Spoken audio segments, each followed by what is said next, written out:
Olá, meu nome é Abner, eu sou psicólogo, doutor em psiquiatria, mestre em ciências médicas pela Faculdade de Medicina da USP. Estou aqui para falar sobre as fases da quarentena. Esse é o nosso terceiro vídeo, espero que você goste e que te abençoe. Uma questão importante para a gente pontuar é que talvez esse desconforto que você esteja sentindo pode ser a expressão de um luto. O editor sênior da Harvard Business Review, Scott Berinato, ele entrevistou uma das maiores autoridades em tanatologia do mundo, que é o David Kessler.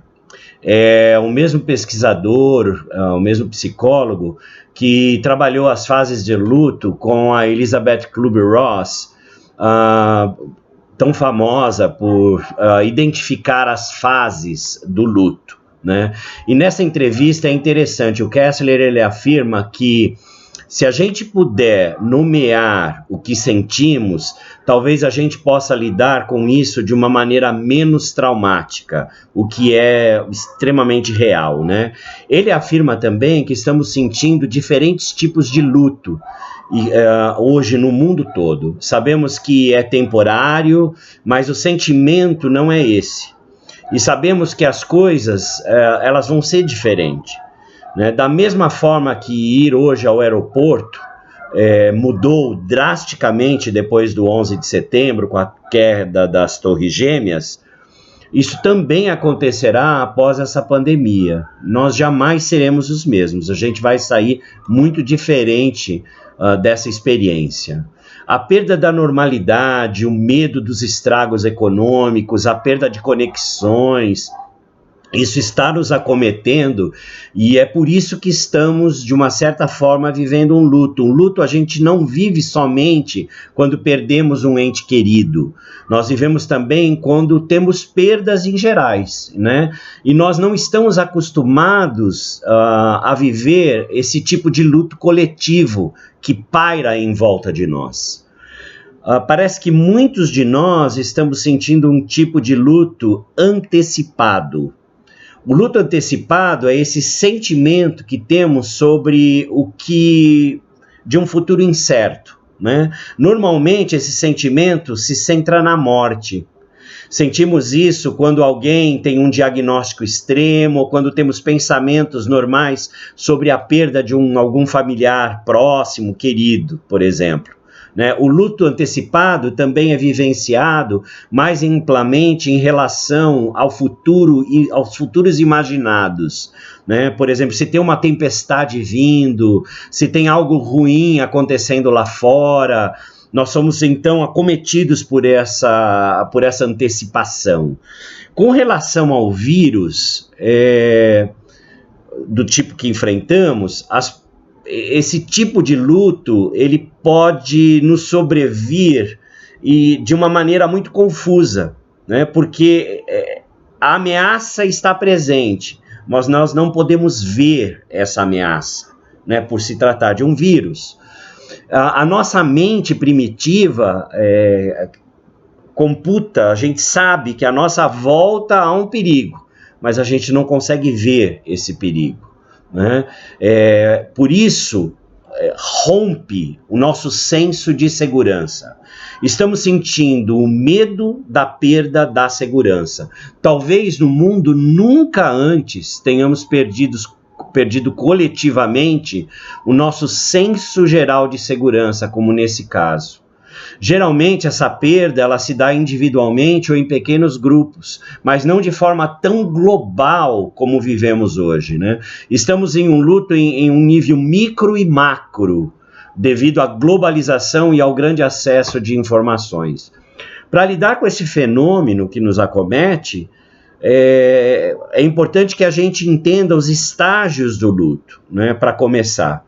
É mais importante saber e lembrar também que os estágios do luto não são lineares, né? E talvez eles nem aconteçam, às vezes também nem acontece numa ordem seguida, né? Ele não é um mapa, contudo ele permite uma plataforma para a gente acessar esse mundo desconhecido e misterioso, né? Que é o mundo da morte, o mundo da perda. A primeira fase é a negação.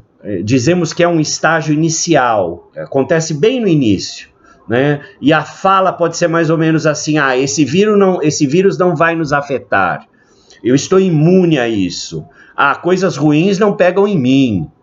O fato de negar a realidade nos permite amortecer o golpe e adiar um pouco a dor que essa situação nos traz. Embora pareça uma opção pouco realista, tem a sua utilidade para o nosso organismo, já que ajuda muito para que a mudança brusca de humor não nos prejudique. A segunda fase é a raiva. E a fala é mais ou menos assim: vocês não estão fazendo nada, eu tenho que sair de casa, vocês estão tirando a minha liberdade, vocês estão me levando à falência, nós vamos morrer de fome. A raiva é o ressentimento que aparece nessa fase e ela é resultado da frustração de que não há muito o que fazer ou nada que possamos fazer para corrigir ou reverter a situação, né? É a percepção de que as coisas estão fora do nosso controle. E isso pode gerar uma tristeza e uma ansiedade em nós. Nessa fase, a crise, da crise, né, o que domina é o rompimento, é o choque de duas ideias: a de que a vida é desejável e de que a morte e a perda muitas vezes são inevitáveis. E junto com essa forte carga emocional, né, por essa questão, isso explode então em raiva, em rompantes de raiva, vamos dizer assim. Em a terceira fase é a fase da barganha ou da negociação. E a fala é mais ou menos assim, tipo: ok, se estabelecermos um distanciamento social por 2 semanas, tudo vai melhorar, né? Se eu ficar em casa isolado, logo tudo isso vai passar, não é mesmo? De alguma forma, a gente cria uma fantasia de estarmos no controle da situação. Fantasiamos a ideia de reverter o processo e buscamos estratégias para tornar isso possível. Por exemplo, é comum as pessoas tentarem, nessa fase, negociar com o sagrado, com o sobrenatural, para fazer com que a morte ou a perda não aconteça, né? Em troca de uma mudança de estilo de vida, por exemplo. Né?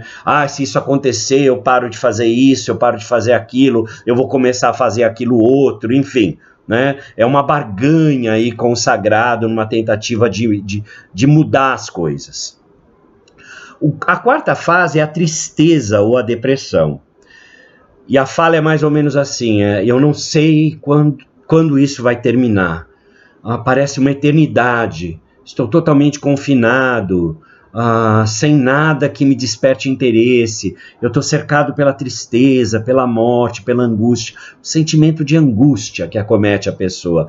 E na fase da tristeza, da depressão, a gente deixa de fantasiar as realidades paralelas e nos voltamos ao presente com uma profunda sensação de vazio, porque nos conscientizamos plenamente que muitas pessoas, trabalhos, atividades que fazíamos e que dava muita satisfação e prazer, já não poderemos fazer mais, ou pessoas que já não encontraremos mais.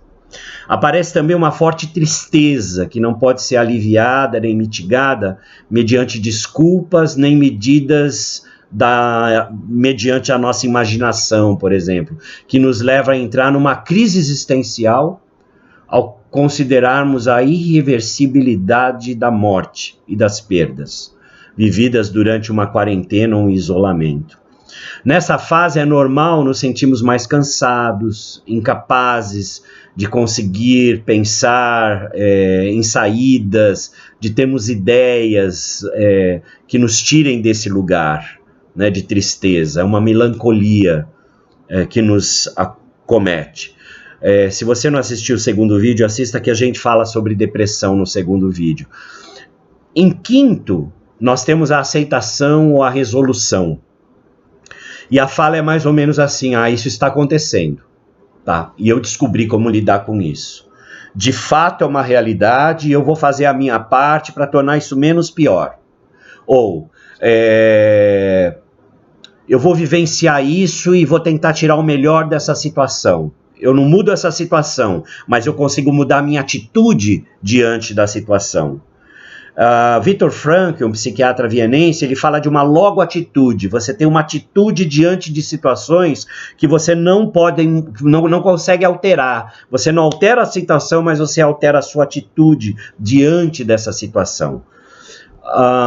Aí pode, por exemplo, entrar a fala, eu posso lavar as minhas mãos, eu posso manter uma distância segura, eu posso aprender a trabalhar virtualmente. Você vai começar a encontrar saídas para a sua vida do dia a dia. Geralmente, a última etapa desse processo na qual é a parte onde a gente consegue gerenciar o nosso dia, as nossas vidas, de uma maneira mais produtiva, então. É um momento em que se aceita a situação e aprendemos a continuar vivendo em um mundo diferente e aceitamos que esse sentimento de superação faz bem para a gente. Essa parte, essa fase se dá porque o traço que a dor emocional do luto causa vai se extinguindo com o tempo. E é uma fase necessária para a gente se reorganizar ativamente e organizar as nossas próprias ideias e confortar os nossos esquemas mentais.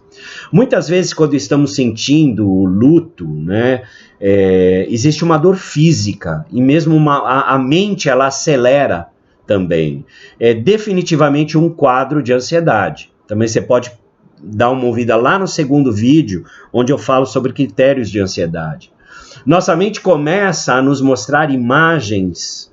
Por exemplo, você vê o seu pai adoentado, a gente vê os piores cenários. Essa é a nossa mente sendo protetiva, né?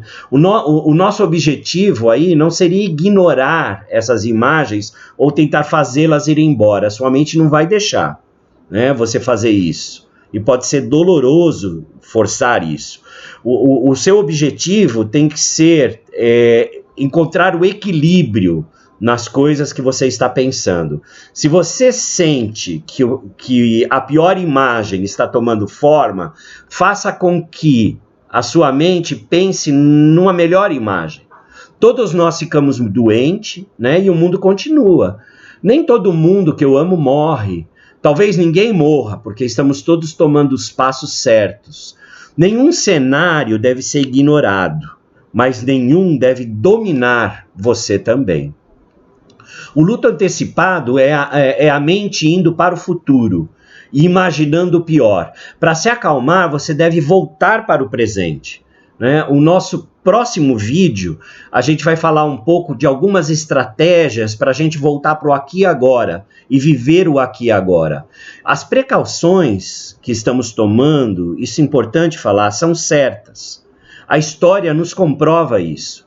Isso se chama sobrevivência. Vamos sobreviver a este tempo.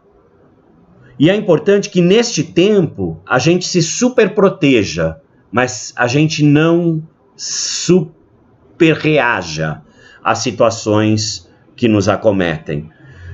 Enfrentar a quarentena é um desafio para todos nós, mantendo então a nossa saúde emocional e o nosso equilíbrio. No nosso próximo vídeo a gente vai começar a falar das ferramentas que a gente pode utilizar para manter a nossa saúde em tempos de quarentena e de isolamento. Se você gostou do vídeo, não esquece de dar o seu like, colocar seus comentários e se inscrever no canal. Isso vai ajudar que esse vídeo possa então chegar a outras pessoas. Muito obrigado, prazer estar com você e Deus te abençoe. Obrigado.